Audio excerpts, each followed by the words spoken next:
એ આજે મુંબઈમાં આર્મી દિવસ ઉપર ભારતીય નૌસેનાને 3 જહાજ સોંપ્યા છે. પીએમ મોદીએ 2 વોરશિપ અને 1 સબમરીન એમ આઈએનએસ સુરત, આઈએનએસ નીલગિરી અને આઈએનએસ વાક્ષી રાષ્ટ્રને સમર્પિત કરી છે. આ ત્રણેય ભારતીય નૌસેનાની તાકાતમાં વધારો કરશે. કાર્યક્રમમાં રક્ષામંત્રી રાજનાથસિંહ પણ હાજર રહ્યા. વડાપ્રધાને આ અવસર ઉપર કહ્યું કે આજનો દિવસ ભારતીય નૌસેનાનો ગૌરવશાળી ઇતિહાસ અને ભારતની સમુદ્રી વિરાસત માટે ખૂબ જ મહત્વપૂર્ણ છે.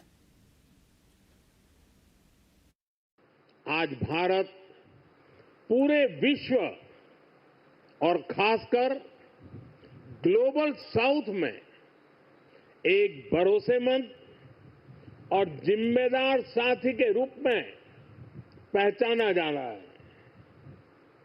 भारत विस्तारवाद नहीं, भारत विकासवाद की भावना से काम करता है.